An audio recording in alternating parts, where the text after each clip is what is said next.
They wanted her that bad. Let me just say something, because I think that you should just hear her out and just let her breathe. Z, she's a girl. This number one, she's a female. She's emotional. By you being irate, it's not going to help the situation. Everybody expects you to react like this, and you fall right back into the. No, listen to me. I'm listening. You fall right back into the tunnel. It's a tunnel that you go down when you explode. They expect you to do this. You're right.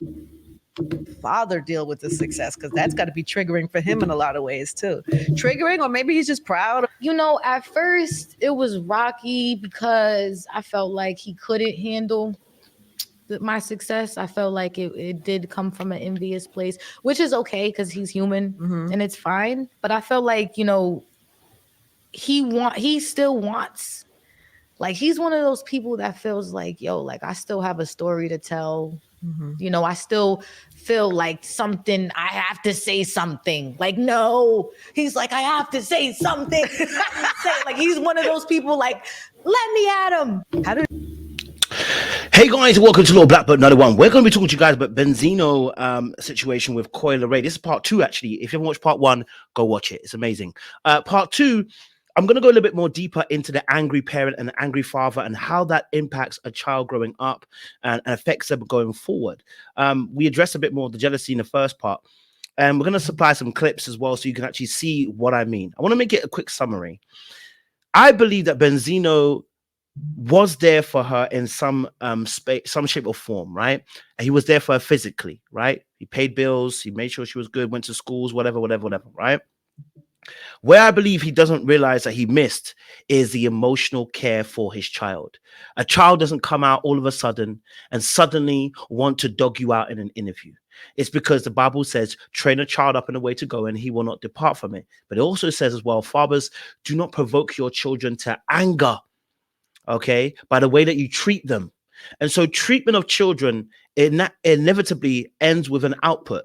This output is as a result of Benzino.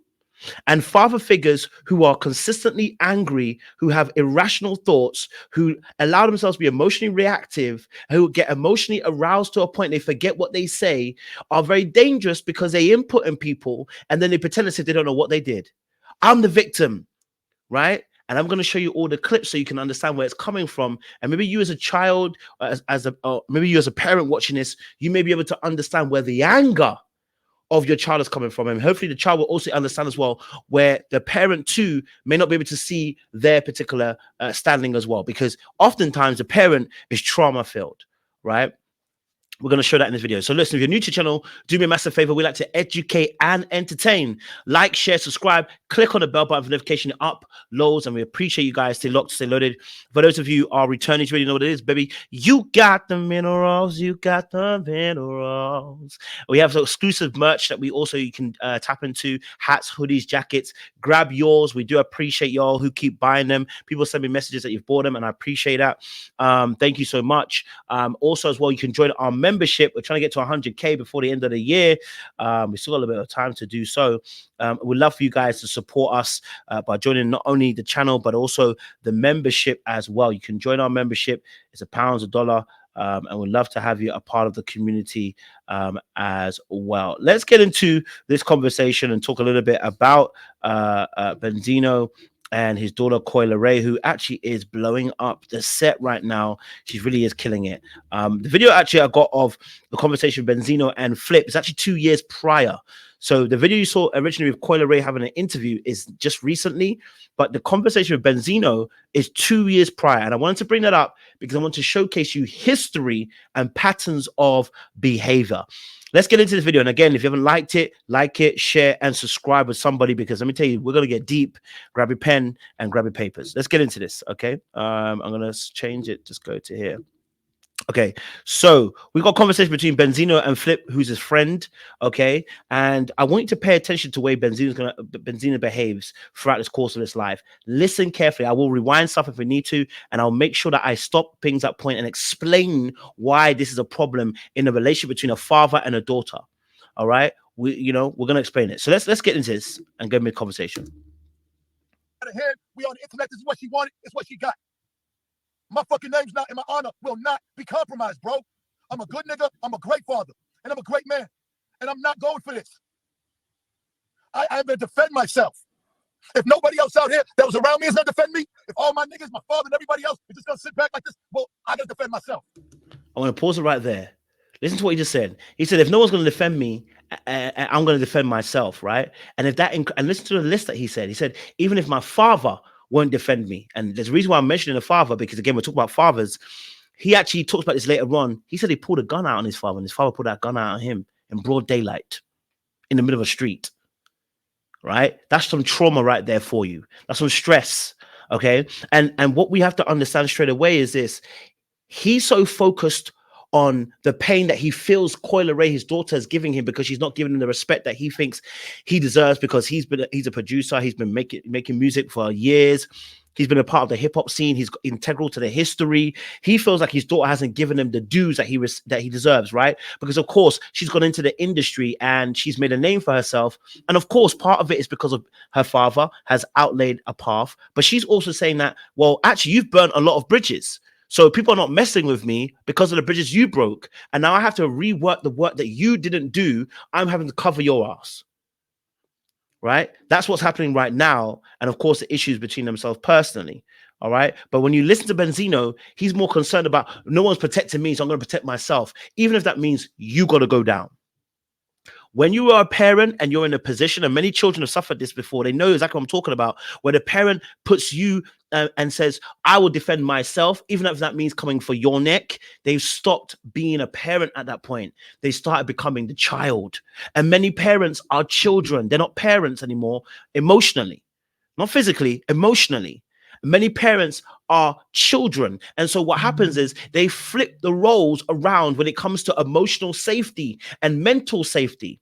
They will insult you, they will cuss you out, they will hurt you, they'll say all sorts of stuff. And then when you give that back to them, how dare you? I'm your parent, I'm the one that raised you, I brought you into this world, that I can take you out of it. And they get frustrated because they feel they deserve a level of respect. Well, do you think that if you gave respect that you wouldn't get it back? Maybe if you showed a little bit of respect, you'd get it back. Maybe if you showed love, you'd get it back. Many parents believe they're giving love, but they don't realize that love is not only the physical, you have to deal with the emotional. And because many parents never got the emotional care because their parents were suffering, going through whatever they were going through, your grandparents and the great grandparents were going through a lot of stuff at the time, emotionally, mentally, externally, threat to life and stuff like that, right? That many of them didn't have to deal with their emotional aspect, and they failed to give their children that emotional aspect, and it trickles down. And now your parent is not giving you the emotional care that you need. But now when you're reacting because you're not playing according to ball, and you're not giving them the reaction that they want, that will make them feel good about themselves, they now turn on you and they make you public enemy number one. And they become childlike in their responses and their behavior because they don't know how to be mature emotionally. They never had to do it before. They only had to care about your physical well-being. They're struggling.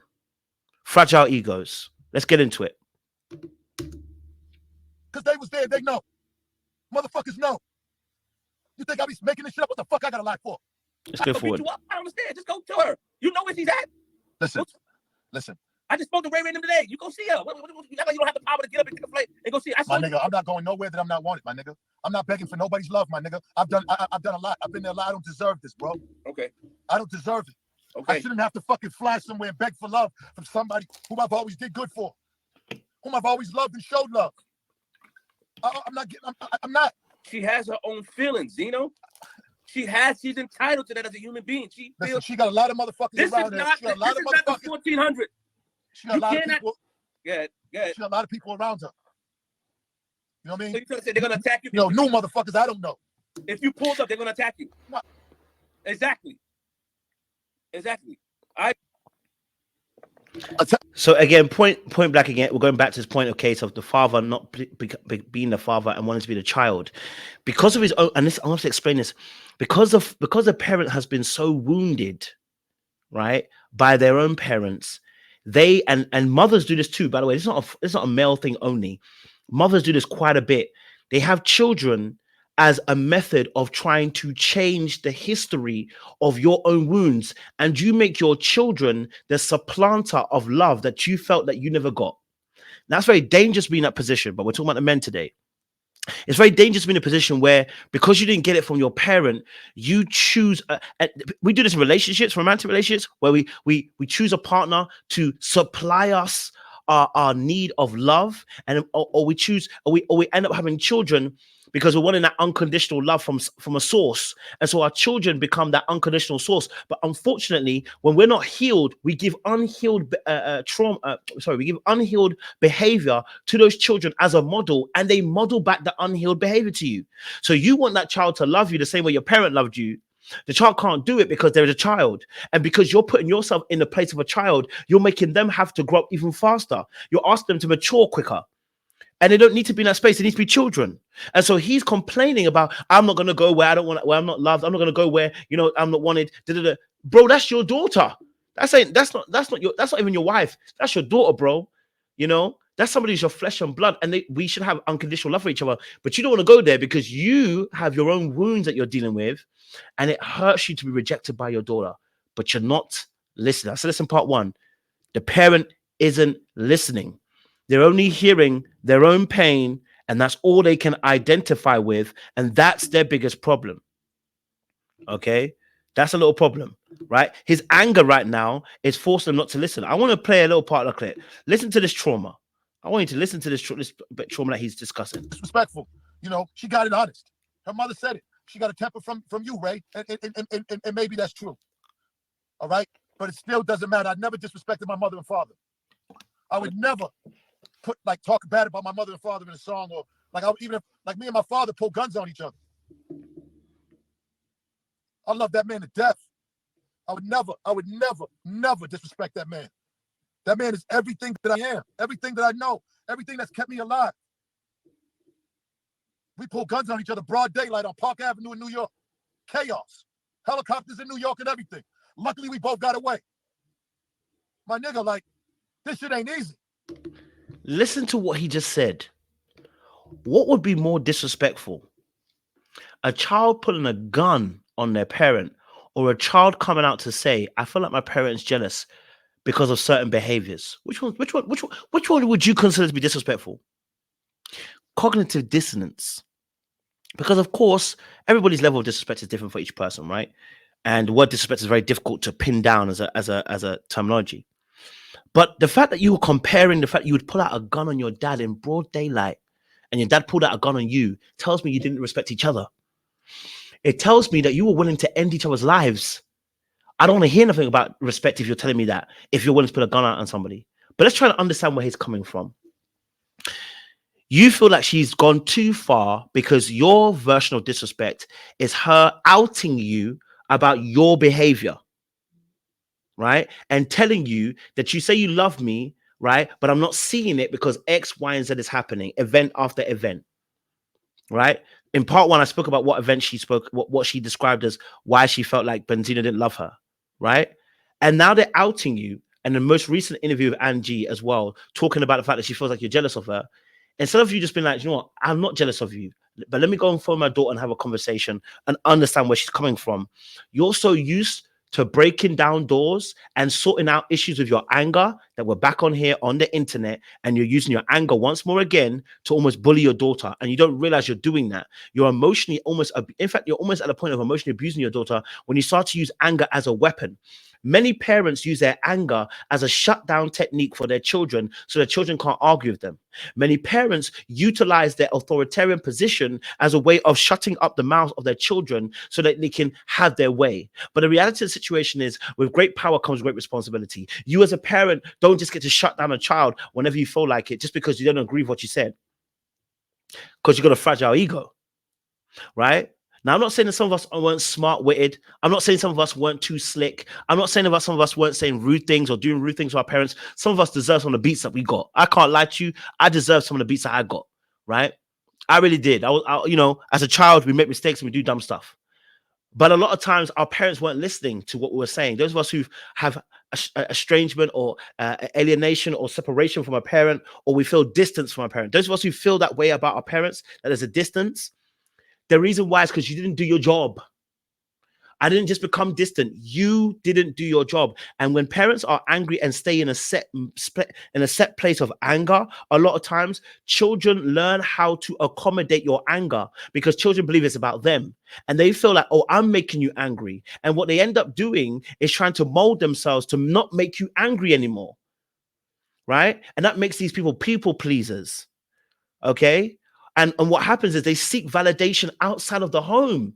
And then they go into relationships and they replicate some of the behaviors, either by choosing a man or a woman who's similar to their parents or doing the very same thing they saw their parents do because it's been modeled for them, or accepting behavior that's not acceptable because they saw it at home. Right? He just admitted that, he has a temper and that Coi Leray, has the same temper he has. But what he just said there, they pulled guns on each other, you and your dad. That's some level of trauma. Right? So no wonder you're talking about him not protecting you and not coming out and speaking on your behalf. Why would he? Y'all pull guns on each other. You don't have a great relationship, clearly, at the point in time where you can pull a gun at each other.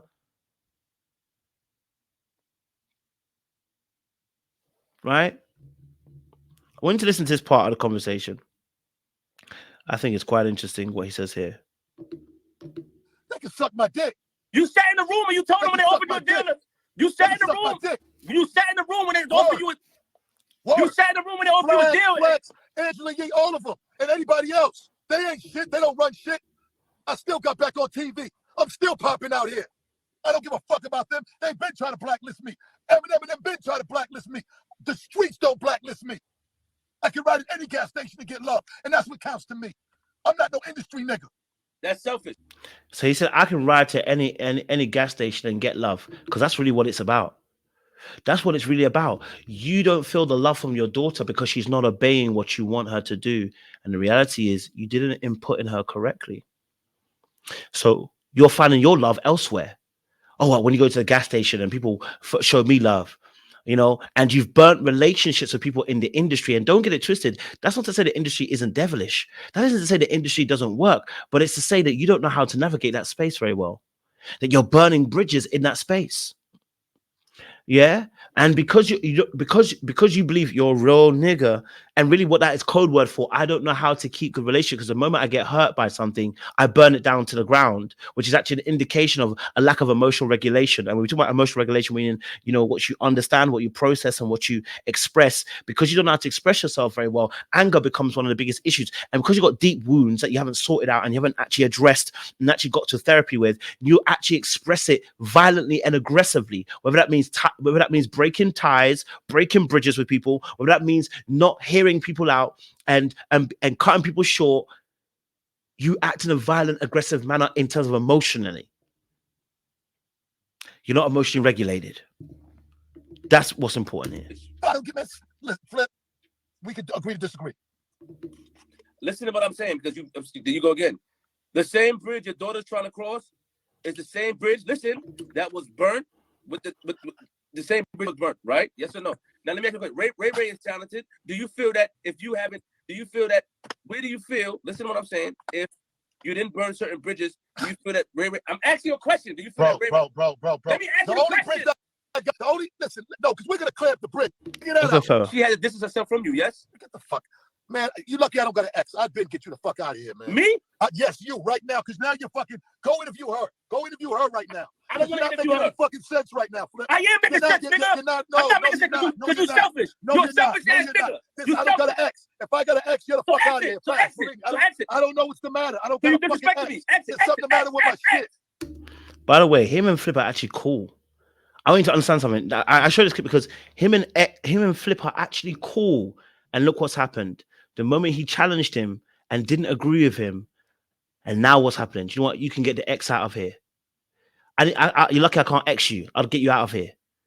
The moment that someone's challenging him on his truth, that he believes is the truth, and says it's different to what you actually perceive in reality, he starts to exit. Now, this kind of bit, and this is somebody who's talking on behalf of your daughter, trying to help you. This is your boy, by the way.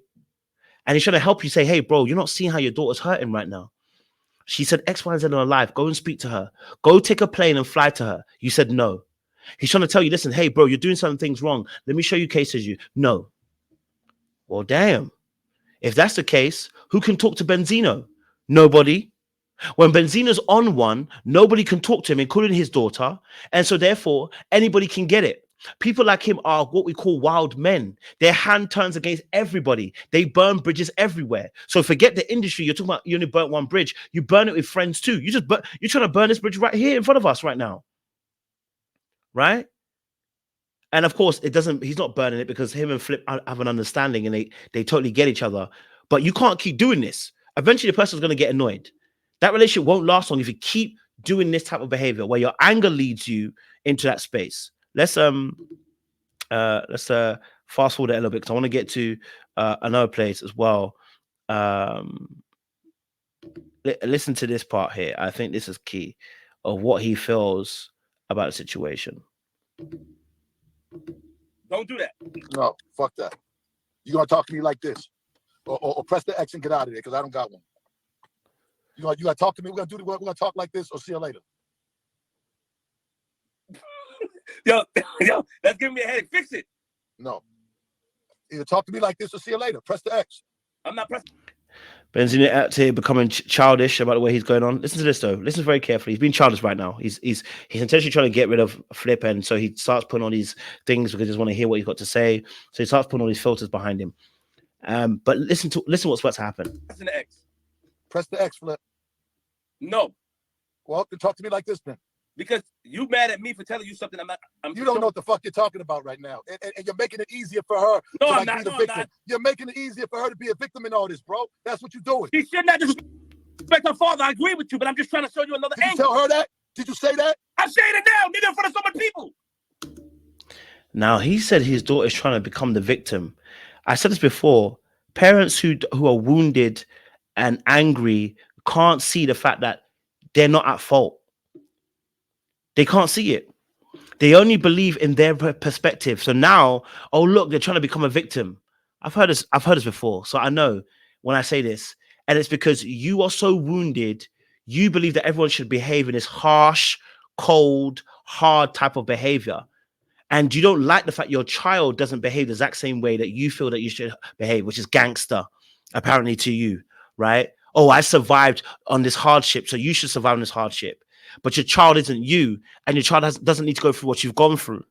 It's an oxymoron for you to say you should be gangster, yet you've provided a life that's not of a gangster. You provided a life to be soft life, and then get annoyed at the fact that they don't behave like a gangster. What I mean by that is you get annoyed about the fact that you've provided a luxurious soft life, and then you think that person should behave like they've gone through hardship. They haven't. And they're not going to behave that way. They're born into a life of thriving, not survival. So they're going to see things completely different from yours. But he can't see that way. He can only see the fact that he's hurt by what she's done, to a point now he said she's not a victim. And he says this twice because he said on this live here, and 2 years later, he says the exact same thing to Tasha K, about his daughter, about her trying to make herself a victim. And she's not a victim. It's been 5 years. So his imagery is that she's not a victim. Well, I mean, we're not necessarily saying a victim of the world. We're talking about your behavior, right? So yes, there are parents out there who get things wrong, who don't see it any other way except the way that they want to see it. And unfortunately, because of that, sometimes we got to set boundaries for them. And that means sometimes I gotta set a boundary. And maybe as soon as I feel like you're starting getting angry, I say, I gotta go. See you, Nara. I can't talk anymore. Sometimes that means, hey, I can't see you for the next few months until you get some help, or the next few years until you get some help. It's unfortunate. It's not nice, but I have to protect me because you're unwilling to do that job for me. You're unwilling to protect me by the way that you behave. So I've got to protect me.